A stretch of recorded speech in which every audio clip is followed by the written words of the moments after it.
Yeah, Was it? I think so. Okay. Hello, and we're back. This is video number 2 of the Jeff Bushman Experience on May the 10th, 2015. Again, happy Mother's Day to all to whom it applies, and to anyone who's ever been called a mother, or, well, you get the point. Anyway, so we were talking at the end of our last video about the need for a constitutional amendment. How does a constitutional amendment get done? Well, usually what happens is the Congress has to pass the constitutional amendment. It doesn't become part of the Constitution, then it has to go out to the states, and the state legislatures vote. Although each legislature can ratify, that's what it's called, can ratify the constitutional amendment by a majority vote, the fact is that 3/4 of the states, which at this point would be 34, I think 33 would be, yeah, okay. That would be 2/3. I beg your pardon. 3/4 of the states would have to ratify the amendment, and that would be 38 now. 38 states in order to ratify a constitutional amendment. So the chances of that happening anytime soon are what we would call non-existent. And the reason for that is, first off, most of the state legislatures in this country are governed by Republicans. Most governors are Republican. I think, though I don't know, that that's correct. Now I take it back. I do know. The states, to ratify a constitutional amendment to the U.S. Constitution, require both legislative passage and the governor signing it. Since most governors are Republicans and most state legislatures are in Republican control at this time, the likelihood of this becoming ratified, even if the Republican majority Congress were to pass it, is absolutely non-existent. So this is, to talk about this as something happening now is simply a pipe dream, okay? And the pipe that's being smoked has some good stuff in it, but it's not going to happen. However, not in 2016, but after 2020, this is a possibility, okay? And we get back to the thing we've talked about several times on the program. In order for these positive changes to take place, and in addition to a constitutional amendment to require public financing of national elections, in order to also not have the gerrymandering that causes the House of Representatives of the United States to be a majority of one party, even when the other party gets a majority of the votes for Congress, as happened in 2012, I beg your pardon, in 2014, and I believe 2010, that would not happen if we have solidly Democratic Party legislatures after 2020, because the legislatures determine the congressional districts, and of course if the Republicans are in charge, they create districts where Republicans will win. If Democrats are in charge, sometimes they do things equally unfairly, and sometimes they do things fairly. Republican legislatures almost never do. That is, do it fairly. So, in order to have fairer districts, we need Democrats in the legislatures in 2020. If you can start electing them in 2016, incumbency is an advantage. So please work in your, if you want to work for Hillary Clinton or Bernie Sanders or whoever gets the Democratic nomination for president, bless you. But please also work for your local legislative candidates of the Democratic Party. You could make a major difference in this country if you do that. Okay, so after the 2020 election, after whoever is elected the Democratic president in 2016 is reelected and has a majority of the Senate and the House, okay, may not happen, but it could. At that point, we can start talking about the constitutional amendment to get public financing of national campaigns. That would be the President, Vice President, U.S. Senate, and the House of Representatives. Once that amendment is passed, the country changes dramatically.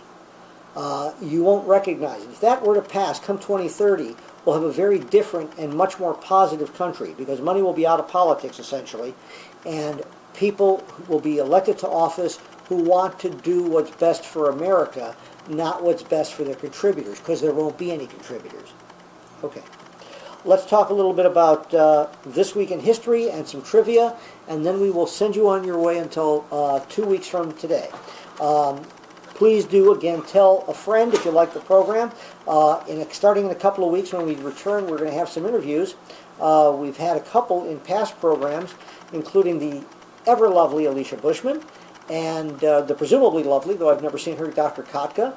And you will also see some more, as I say, some more interviews in the weeks ahead.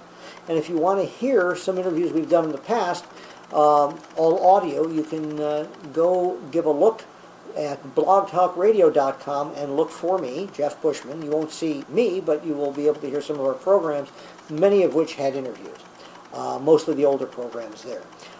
In the meantime, let's talk about This Week in History. Birthdays this week. We are recording on the 10th of May, as indicated. On May 14th, famous people's birthdays, let me try that again. Famous people who have had birthdays include David Byrne, the singer, I guess. Also, George Lucas, the producer and director, and Dick Van Dyke. I'm sorry, Dick Van Dyke, scratch that. It's not Dick Van Dyke's birthday. It was Richard Deacon's birthday on May, or will be on May 14th. Richard Deacon is now dead, and George Lucas is still living, and David Byrne, if he's dead, is only dead professionally. He still lives. Richard Deacon was the actor on both the Dick Van Dyke Show. He played Mel Cooley, and if you're old enough to remember Leave It to Beaver, he also played, I can't remember his name, but it was Lumpy's father. Richard Deacon was the bald guy with glasses, and actually a pretty good actor. On May 15th, birthdays include Pierre Curie, the scientist, and if I had to tell you that, you should have looked it up. He was also the husband of Marie Curie. And by the way, among other things, Curie is a measure of, or Curie, is a measure of radiation, named after Pierre and Marie, who actually discovered radium. Yeah, radium. I just had that confirmed by our lovely producer, Alicia Bushman. And actually, I shouldn't call her the producer because then she gets the blame for this program. And James Mason, I mentioned, he was an actor. And L. Frank Baum's birthday was also May 15th. For those few of you who don't know, L. Frank Baum was the author of, among other things, The Wizard of Oz. Also in history, on May 14th, in 1948, Israel was declared as a Jewish state, and in 1955, the Warsaw Pact was established to counter NATO. NATO was the North Atlantic Treaty Organization, which was an organization largely of countries allied with the, not largely, it was entirely an organization of nations that were allied with the United States during the Cold War, and it was formed for protection during the Cold War. The Warsaw Pact was its opposite number. It consisted of the Soviet Union and their satellite countries, and that one was formed May 14th, 1955. May 15th, was Alabama governor, then Alabama governor, George Wallace, was shot while campaigning for president in 1972. He was thereafter paralyzed from the waist down. Also on May 15th, we mentioned the Soviets before, on May 15th of 1982, they withdrew from Afghanistan, which you have to admit is a fine idea. Also, this week in history, almost into next week already, on May 16th, 1972, Junko Tabe became the first woman. She was obviously from Japan, perhaps not obviously, but she was from Japan. She became the first woman to reach the summit of Mount Everest.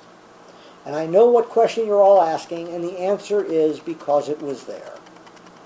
On May 16th, 1960, Khrushchev, that is Nikita Khrushchev, leader of the Soviet Union, again, there it is, lashed out at President Eisenhower after the Soviet Union downed a United States plane which was spying on the Soviet Union. That plane type, by the way, was called a U-2, after which the rock group was named.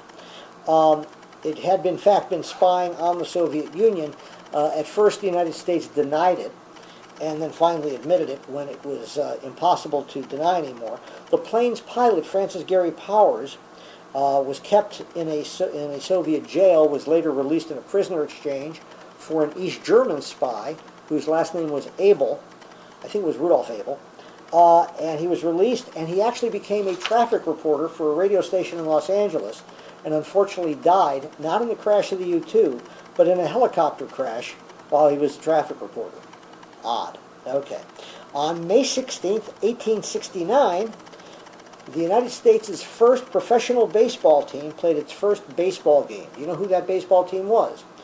The answer is not unless you're really a trivia expert or a baseball fan. I'll come back to the answer. On May 13th, 1918, the United States issued its first airmail stamp. A number of those stamps were printed upside down and became valuable as collector's items. In the question I asked you before, May 16th, 1869, the first professional baseball team was the Cincinnati Reds.